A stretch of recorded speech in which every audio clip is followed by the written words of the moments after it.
Sorry about that. Having a little bit of technical difficulties.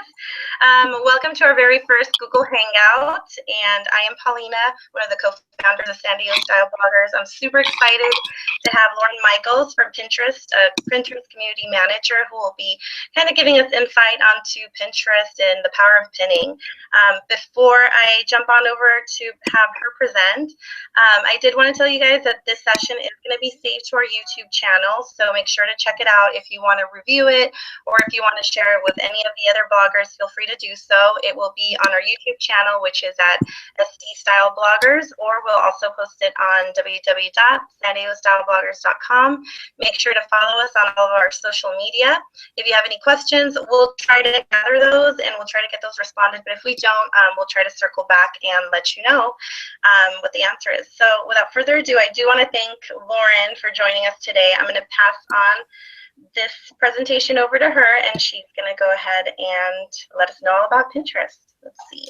Sounds good. Hi, everyone. I'm so excited to be here. I hope you're having a wonderful afternoon, evening, morning. I know everyone's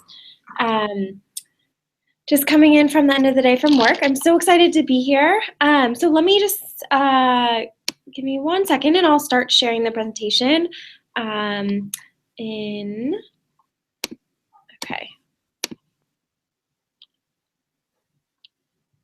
Here we go.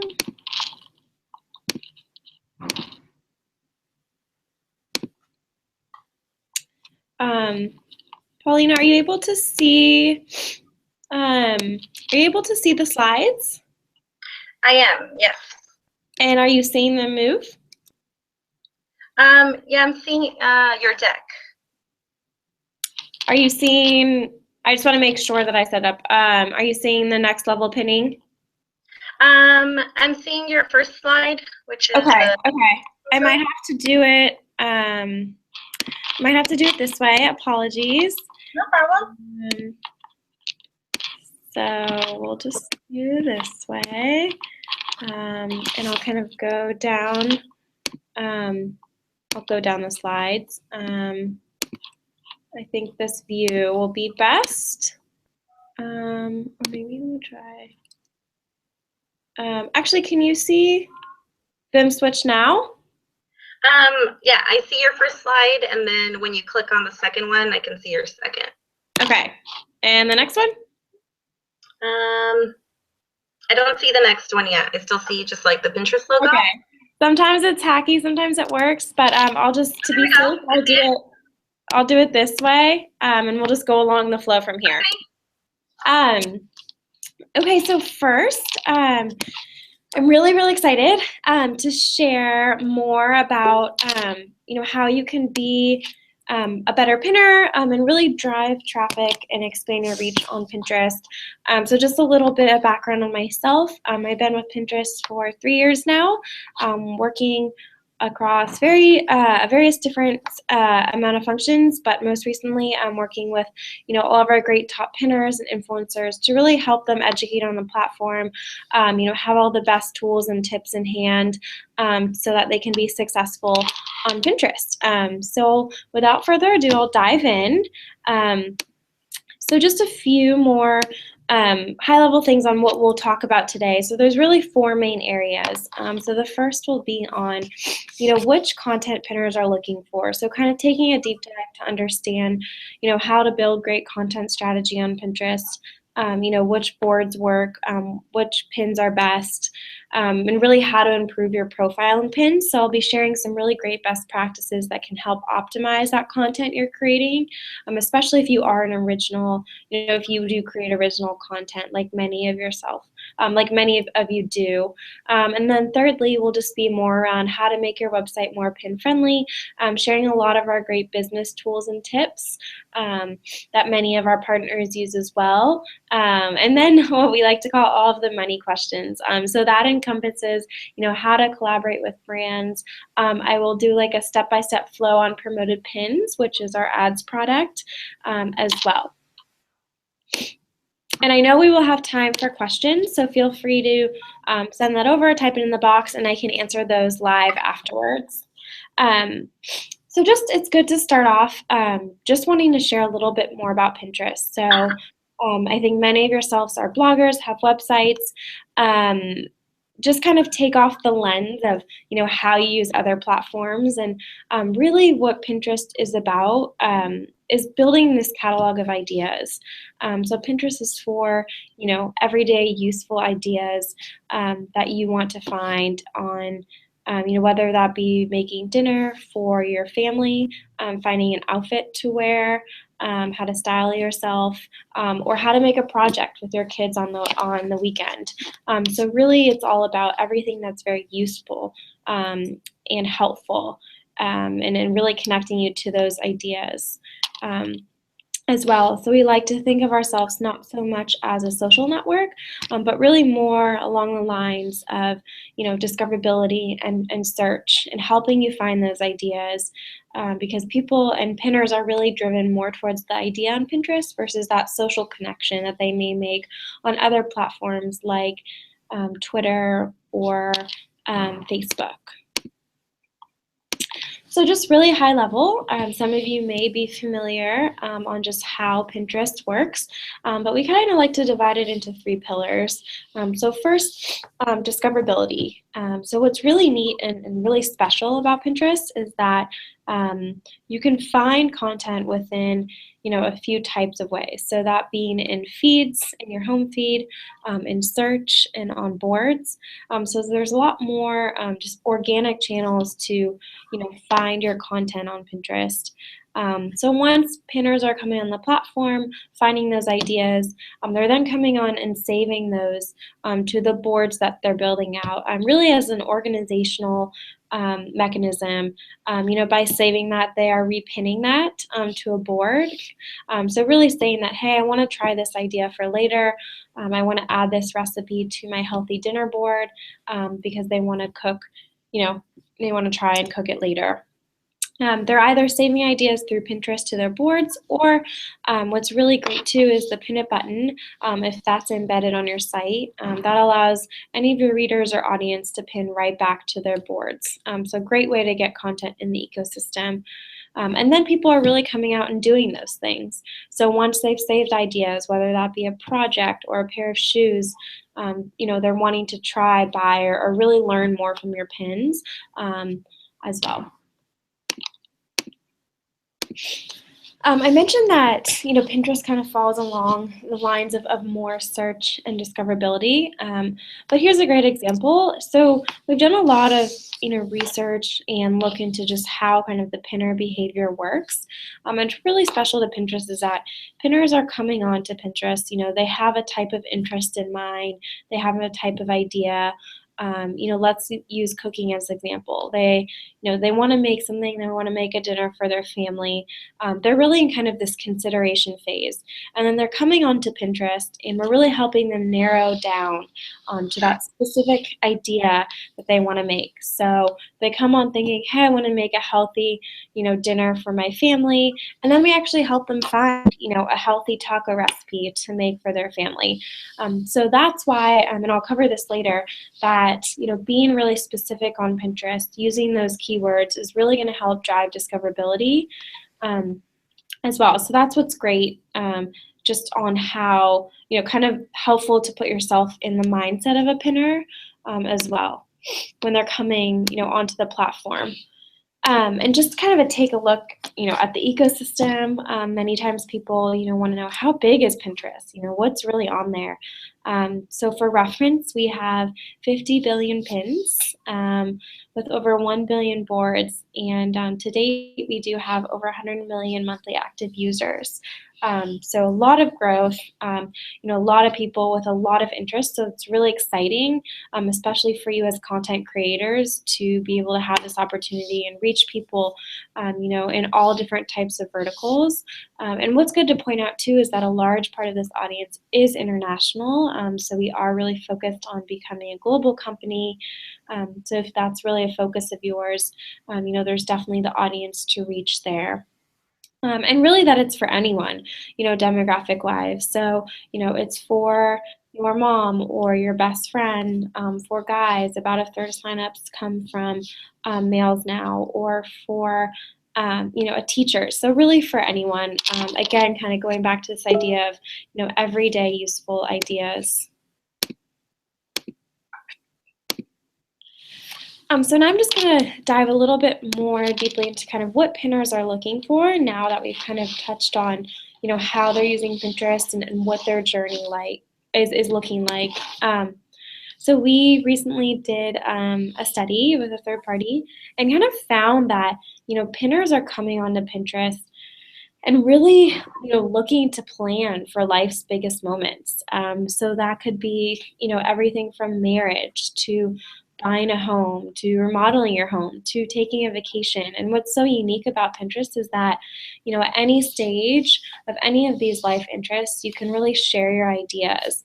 For me personally, I'm not planning a wedding or getting married anytime soon, but, I have a wedding board and boards about, what I may wear. And so, the mindset of folks is really planning kind of into the future, and really talking about all of these life moments that you're going through.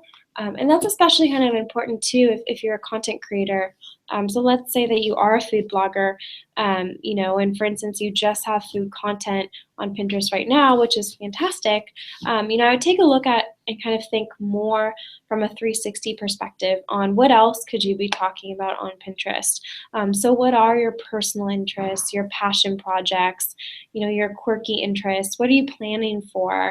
And really share that on Pinterest too as well. You don't have to share it, with your blog network or your readers, but you can really reach a great engaged audience on Pinterest that is also doing some of those life moments. So really good to capitalize on both, content for your brand and business, plus, your personal aspirations and kind of future moments. And again, what we found through this was that they're really using Pinterest as, this everyday guide, this everyday tool.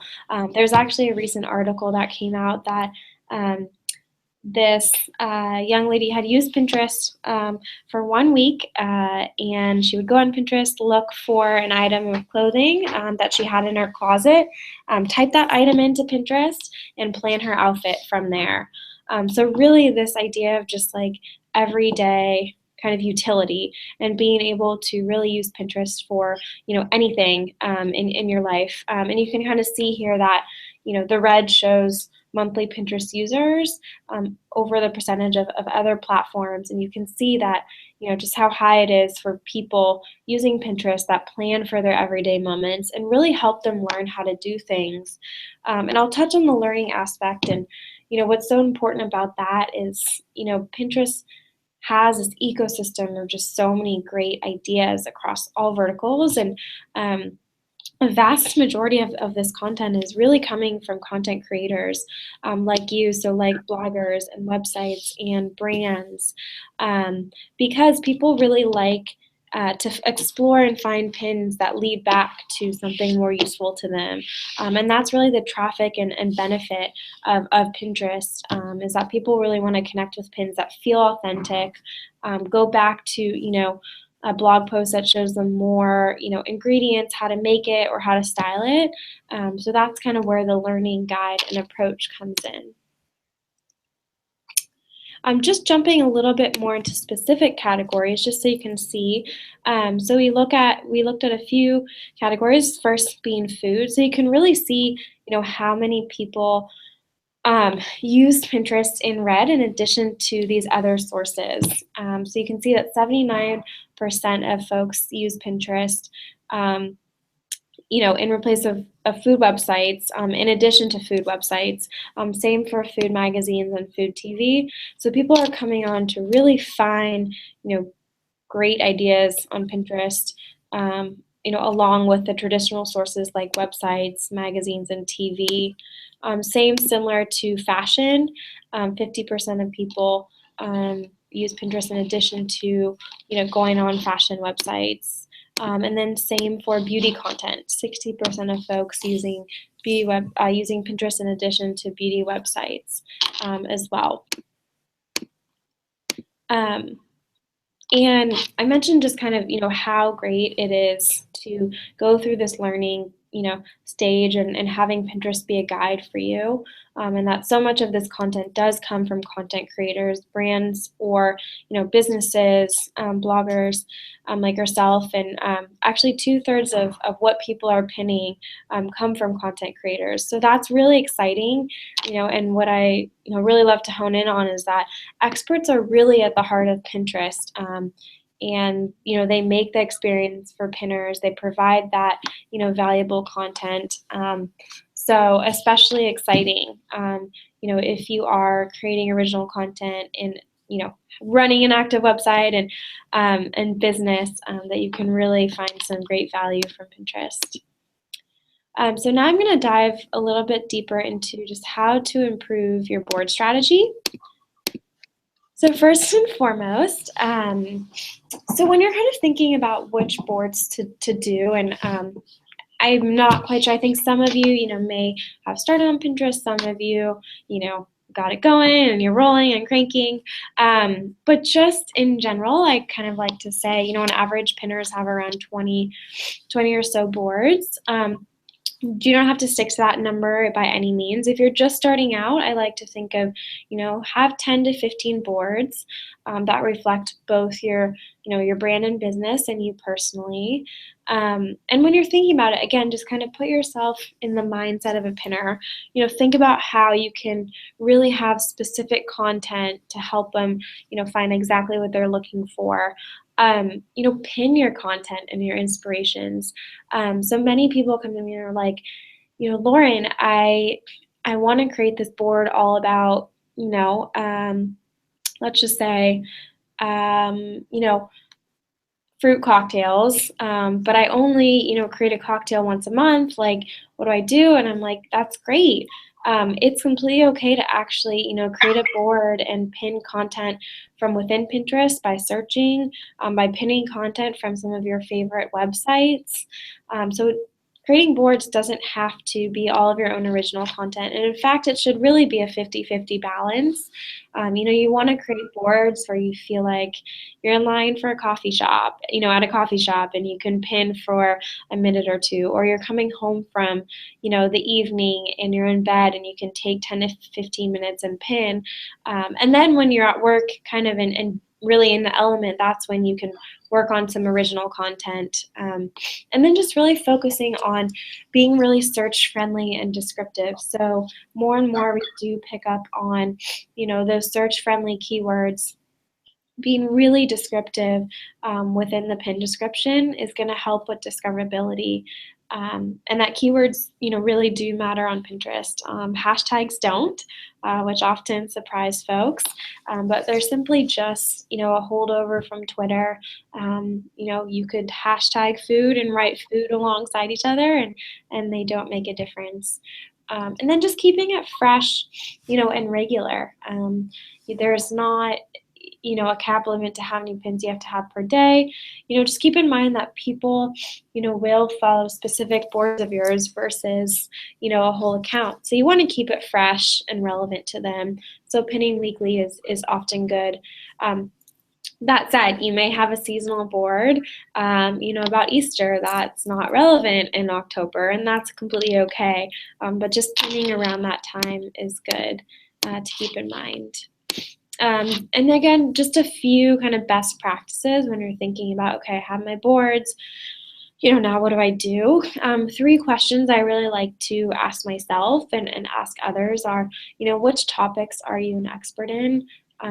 What are the topics you want to be known for? So that being probably what you're an expert for, as a blogger, as a profession, for your professional career.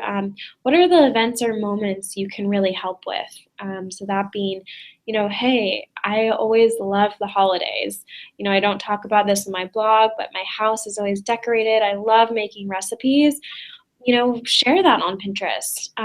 That's such, an amazing kind of life moment to talk about. Or, hey, I'm renovating my basement. Like, let's collect ideas on Pinterest. And sometimes people will say, I have kind of all my personal things as secret boards. And I'm like, you should make them public. Obviously, if you're planning for a wedding and, connecting with a planner or whatever that may be, sometimes that doesn't always, fit to make it public. But any of those kind of personal projects, passion projects you're doing can totally be made public. So you can connect with, other ideas and people like it as well. And then kind of jumping into just some more tips, and we touched on this, but help pinners plan. Create, think of boards that are evergreen in some capacity that you can always go back to. So if it's a board about leather jackets, that's kind of your staple item in your closet. That's very evergreen. You'll always be pinning about it. If it's boards about healthy dinner recipes, you'll always be pinning about it. So just keeping in mind that boards should be evergreen in some capacity. If you create boards around seasonal content, so holidays like Cinco de Mayo or Fashion Week is even a big moment, or Christmas, pinners are planners. So you'll actually want to start that content at least 2 to 3 months in advance to really help get the discoverability and help people find ideas. For example, for Halloween, we start to see an uptick in that content in August, back to school in summer. So that doesn't mean you have to go and talk about back to school on your blog 4 months in advance, but it's great to just start on Pinterest, and then when you're ready to share that leading up to that holiday, that's a great approach to do. And then again, kind of just being search friendly, just starting with the basics, making sure your profile name matches to, how you are or what you label yourself as a content creator, using really descriptive board titles. So a lot of the times, what I'll do with folks is kind of sit down and, they may have boards called like fashion or style or winter clothes. And it's really good to kind of think about, okay, hey, like I love style and fashion, but how can I segment this a little bit more to be more specific? Ask yourself kind of what's my point of view? So creating boards, probably like leather jackets or, weekend casual wear, or a board about, 70s style, or a board about overalls. The more specifically you can name your boards, the better we'll actually be able to help identify that type of content within search as well. So just thinking, through some of your boards, oftentimes people will have, a board about, the Christmas holiday, and then within that it will feature decor and food and tablescapes. So kind of breaking those out will also help organically, giving more exposure. And then just board descriptions. So provide a couple sentences that share more about, what the board is about. Around 20% of folks actually do land on boards, so not, a vast majority are coming through search and feeds. But, if someone wants to land on a board, we do pick up on those keywords. You can see here we like to show, I'm showing Candy Johnson, a beauty pinner. So she's doing a board about beauty and makeup. So it's called, makeup tips, makeup tutorials, makeup ideas, and how to make up. I think she really got almost every keyword in that description. What I might do then and say, okay, these are really great specific topics. Could we do a board about, makeup for eyes, or a board called Smoky Eyes, and eco-friendly beauty. So just kind of breaking up a little bit will also help. As well. And then just really tactically, just always making sure that your pins link back to, somewhere helpful. I'm sure we've all discovered or found something we really love on, oh boy, what happened? On Pinterest that is, oh my gosh, it just changed on me, apologize. We found something that, we really love, we click on it, it goes to a media cache image or not the site, or just to the home page of a site.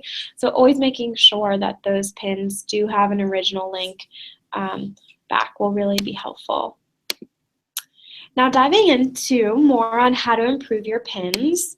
So again, pins get discovered in really these 3 ways. So that being home feed of your followers, search results and category feeds, and repins. And I'll touch on repins just for a few seconds because a lot of people are like, which metrics do I focus on Pinterest?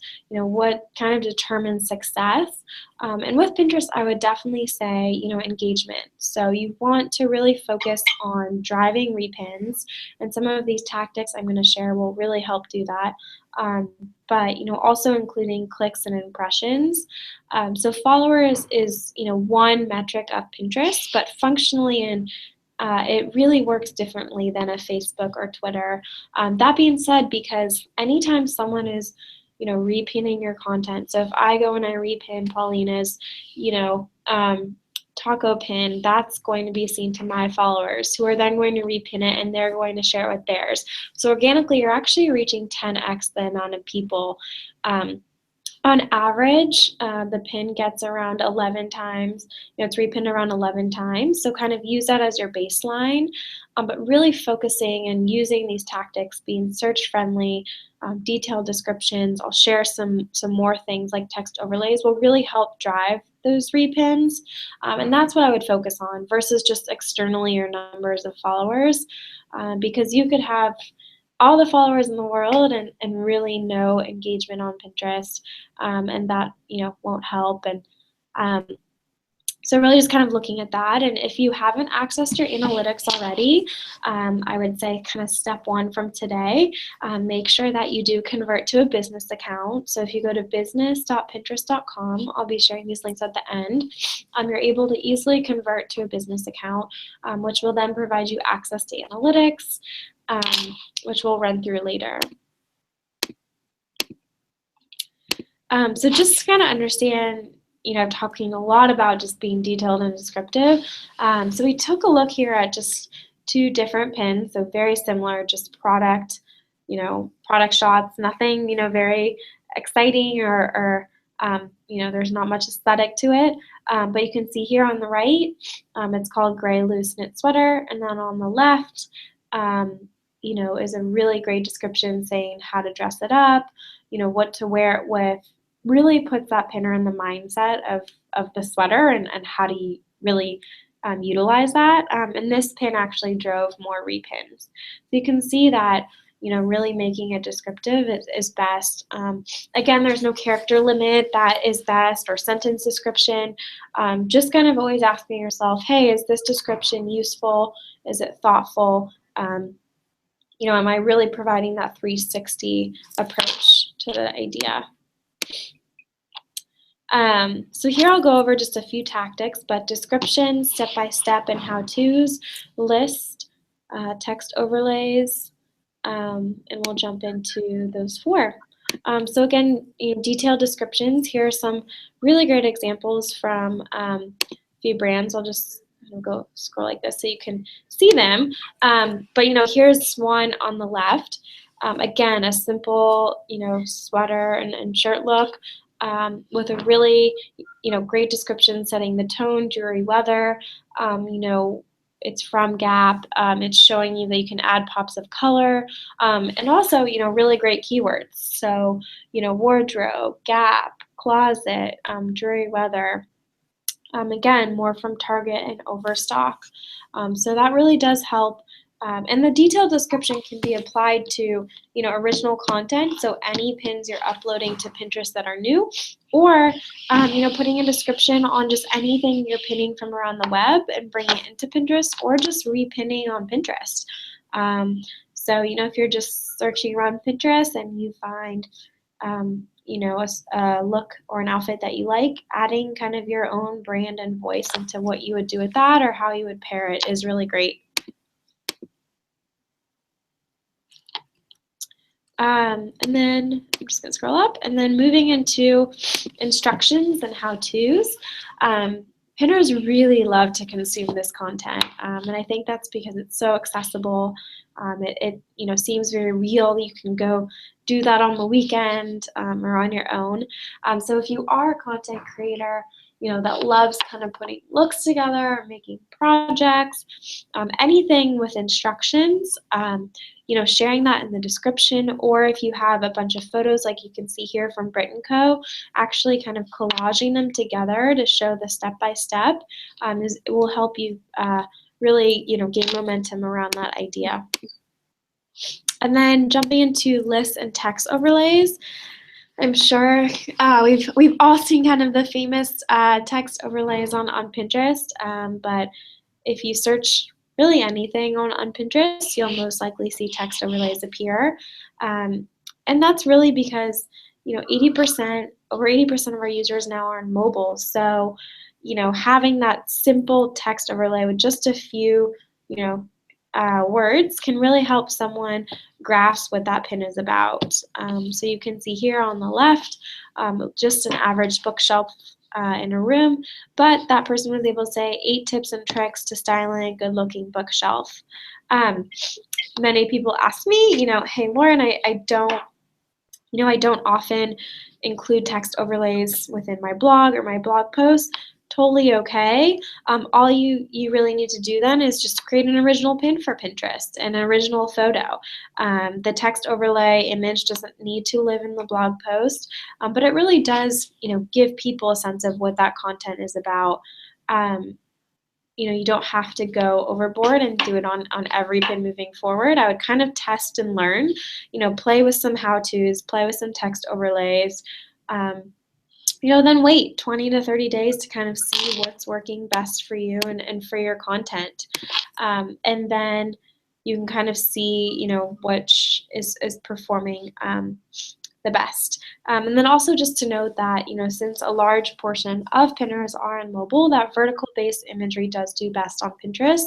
So when you're thinking or if you're shooting for your blog or your website, just using vertical-based imagery on Pinterest is best, and that's purely just how people scroll on mobile. So diving into just how to make your website more pin-friendly. So first, the pin it button. So this is the biggest win you can really use, as a content creator for Pinterest. It's essentially allowing you to do none of the work and allowing your readers and audience and anyone visiting your site to pin that content onto Pinterest. What you do want to make sure of is that you are using the official code. So if you go to developers.pinterest.com, we do have the official code for the pin it button.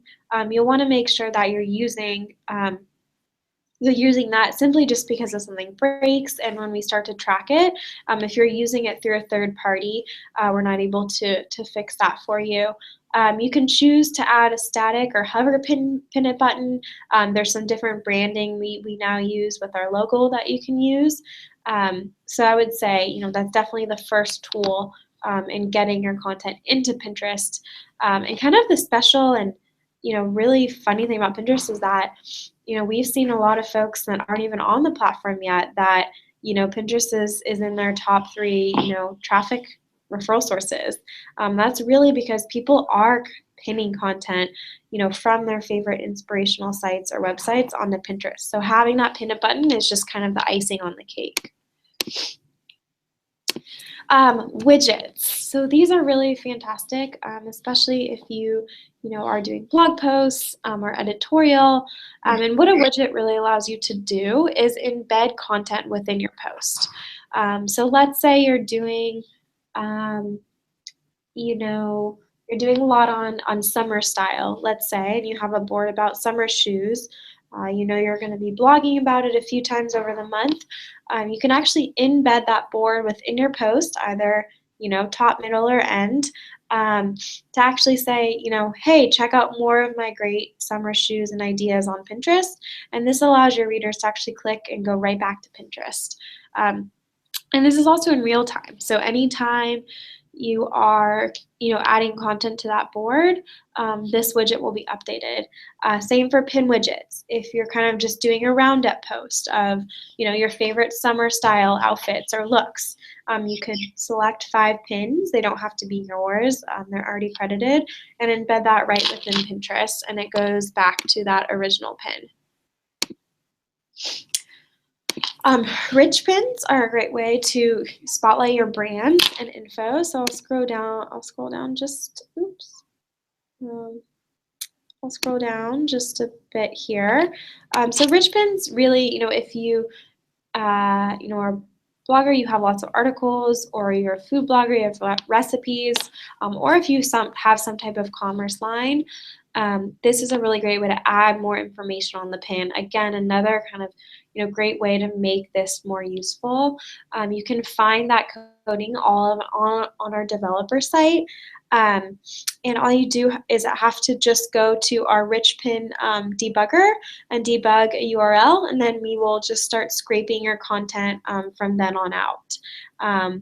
And you can see here that a rich pin does show your branding. It has a favicon on the left-hand side, and just a really great way to make pins more useful. So analytics, I'll touch on just kind of highlight of what we show. So again, you'll have access to analytics if you do convert to a business account. And just so you know, business and personal account are 99% of the same thing. It really just provides you access to our analytics. So any content creator, I really recommend having that.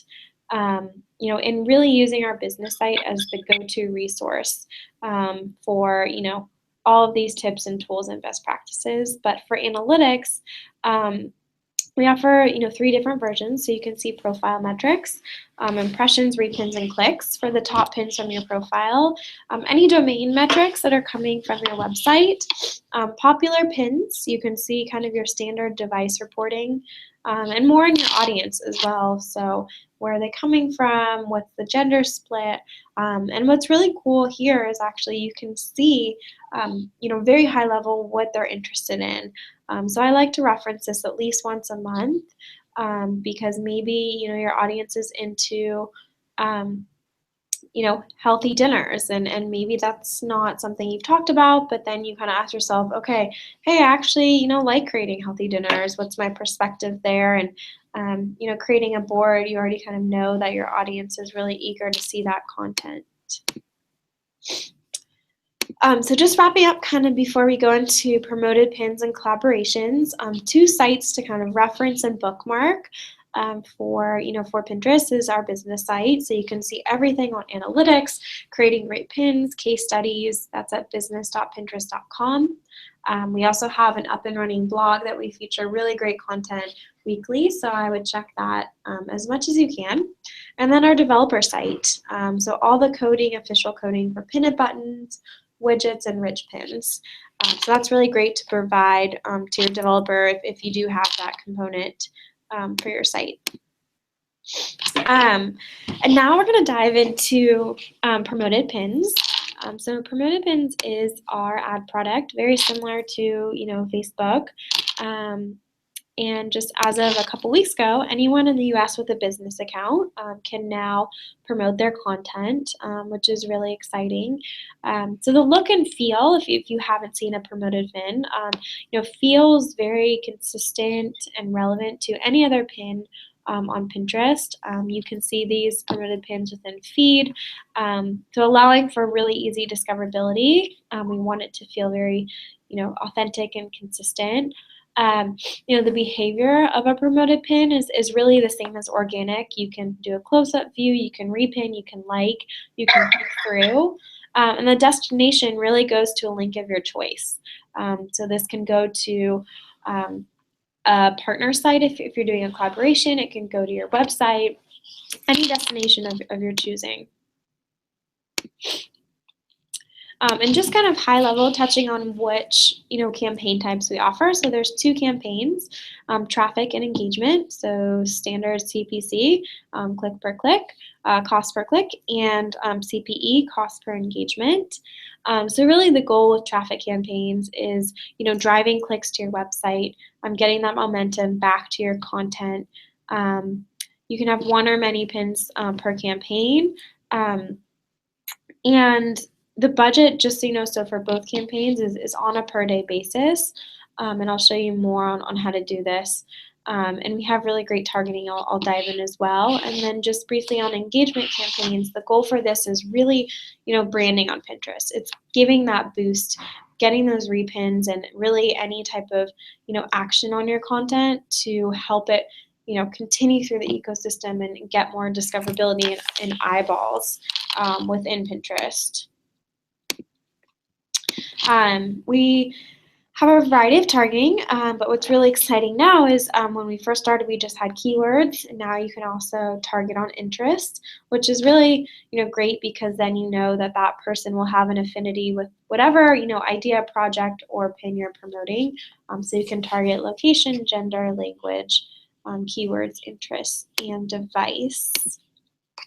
So here's just kind of a step-by-step flow of what you can do to create your ad. So you'll go here and simply just create your ad. You'll be able to select kind of which campaign or see which campaign you're budgeting towards. You can also see metrics at the top, so impressions, engagements, conversions, and the total spend that you have done on your campaign. So first, you'll just choose your campaign goal, so that be engagement or traffic. You'll name it. It's important to kind of note when you are doing your campaign to set it to kind of the day ahead. It does take us 24 hours to review that campaign. So if you want it to start tomorrow, you should set it up today. And then your dollar amount. Again, it's not the total spend, it's a per day spend. So just keeping that in mind when you're setting your budget. And then you'll go pick your pin. So what's really awesome is that we will load and kind of show you all your pins, your 30-day most clicked pins, your 30-day most repinned. I would suggest, selecting a pin that already has a good amount of engagement. So if you're testing, some of these best practices like text overlays and how-tos, wait a couple months, see how it goes. You can select that pin or just select something existing that you have seen get great engagement, over time on Pinterest. And then add more details. So this is where you can go into your targeting and do interests and keywords for, whatever is relevant to that content. So all of this can be found at ads.pinterest.com. Again, anyone with a Pinterest business account in the US can start this. So this is just a really great way to boost your content, give it a little more oomph within Pinterest, and definitely recommend giving it a shot if you'd like to drive more activity or traffic. And lastly, just collaborating with brands. So a lot of people ask, how do I monetize on Pinterest? How does that work? And when we're working with influencers, it's really exciting to kind of pair them, with brands. So there's a few ways that you can work with brands on Pinterest, and really this is all about kind of curating and creating content for the partner you're working with. So what's allowed is, a brand can pay you to create and curate a board around a theme, with pins that come from their websites. So, in this instance, make sure that the theme is evergreen in some way. So if you are doing a new shoot, with a clothing line about a summer collection, keeping it a little bit high level to summer wear or beach summer wear. So that allows you to pin over time, and it's not kind of like a one-stop shop initiative. And then really think of yourself as the curator, as a tastemaker. Pin content from that initiative, from their website, pin your ideas, pin things from around Pinterest to really make it, a really great quality board. And then also brands can pay you to create original content and share the content on Pinterest and across all your other channels.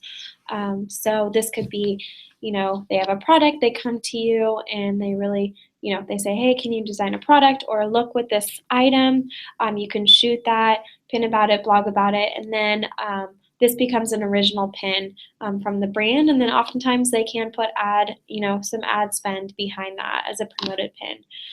What's not allowed is anything, if a brand were to come to you and say, hey, we'll pay you $1 per pin, pinning from this, specific destination, and affiliates. So if you are using an affiliate network, this is not allowed simply just because it got to be very spammy on Pinterest and a very, just not authentic experience for our user base. Just a few examples. So here's one that an influencer did with a jewelry company. So really kind of using our touch and curating themes about this, about the new collection. Another with Instax, they partnered with a DIY influencer to talk about, her favorite DIY projects in craft pins as well.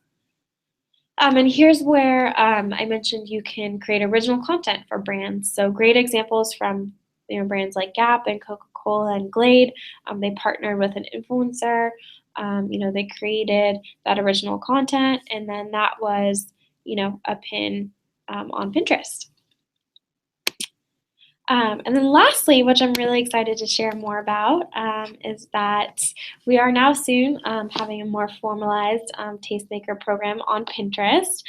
So this year we are focused on 3 verticals, so food and style being one, style encompassing hair and beauty, and parenting. We're in the process of developing a new forum for all of our top pinners and influencers that we we'll be working with and helping really grow on Pinterest. Really this being that you'll have more opportunities.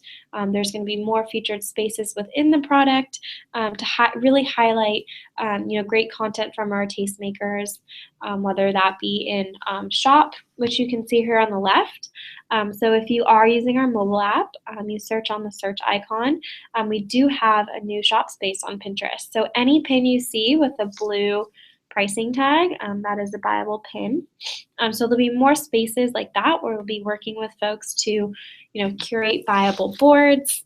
This was one that we just did with Rachel Zoe. So she curated, all the products she loved for spring. And we're hoping to launch this in the next month or so, but really excited to have all of you be part of this. And now that you kind of have all the best practices at hand, this will really be a great opportunity for us to have closer time, closer communication, and provide you more opportunities to work more closely with us. And with that said, we are finished with just a few minutes more for questions, and I'll let Paulina take it away. But thanks so much. Thank you. Can you see me, Lauren? Are you still there? Yes, I can see you. We did receive a question from Laura. She says, her question is there a place on Pinterest where we can find the most optimal keywords? Here, let me, it's a great question. So not currently, but let me pop up in a new window and share this with you. Let me share a new screen. Oh, okay, hold on. I think this is it. Okay. So, and that's a really, really great question. So there isn't kind of like a formalized way to find keywords, but the best way to do this is, there's a couple ways. So if you're on web and you see in the search icon, you can actually just see here currently like what is trending. So these are like keywords we're just pulling from millions and millions, just showing you kind of what's trending. But another great way is to actually use guided search. So let's just say you're looking for pasta recipes. You type that in, and then below you see all these different words, within this carousel. So you can see easy and healthy and chicken and no meat.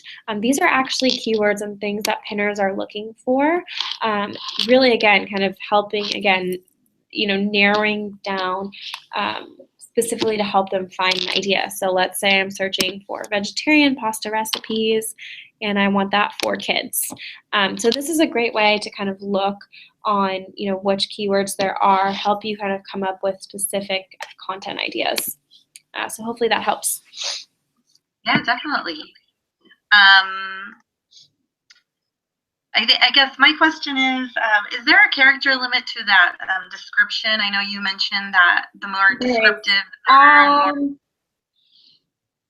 more. Not a standard one. You'd have to go pretty high. I don't have the number top of my head, but there's a good amount of content, a good amount of paragraph that you can use for that. So it's definitely more than Twitter. And you can make, a good 3 to 5 sentences. Nice. Anybody else, if you have any questions, feel free to pop them into the Q&A on the video. Other than that, we can respond back to those. And also, I know I'm going to look at this again because it was so much information and it was so helpful that I'm probably going to rewatch this again. So everybody out there, this video will be on our YouTube channel, which is SD Style Bloggers. We'll also leave the video and the link on our SanDiegoStyleBloggers.com page. But let me just double check one more. I post it on Twitter. I think we're okay on questions unless I miss something. Feel free to email us at sdstylebloggers.com. But other than that, Lauren, do you have anything else? I want to thank you so much. That was very helpful information. Like, I think I was doing it all wrong. So that's really fine. I'm so excited to connect with everyone, and I hope it was all helpful. Sorry, my screen seems to having a technical difficulty. But yeah, I really excited to kind of work with everyone on their Pinterest journey. And we'll definitely, be in the loop more about the program, and I'll send over Paulina those links to get the official Pin a Button code so you have that. But the business and developer site will be really great moving forward. And we also have all of those guides, best practice guides as well. So thanks again to everyone, and we're really excited to do more. Awesome. I did get one more question, which is a good one. If you edit your caption to include keywords in an existing pin, will it help the pin become more visible when searching? Yes. Yeah, definitely. That said, don't burden yourself with going back on every pin. Just kind of use this moving forward. But yes, let's say like you have a pin called black dress. I might change that to be, cocktail dress I'm wearing for an office party, pairing it with stilettos and a sparkle necklace. So something simple like that. Awesome. Well, I think that's about it. Once again, Lauren, thank you so much for sharing all that insight with us. And then hopefully we'll have another one with more of the information on that program. But other than that, thank you once again and have a great day. Thanks. Of course, my pleasure. And thanks everyone for joining. Hopefully I can see some of you in person soon. Yeah, that would be awesome. Yeah. Okay, everybody have a great day. Bye. Talk to you soon. Thank you again. Bye-bye.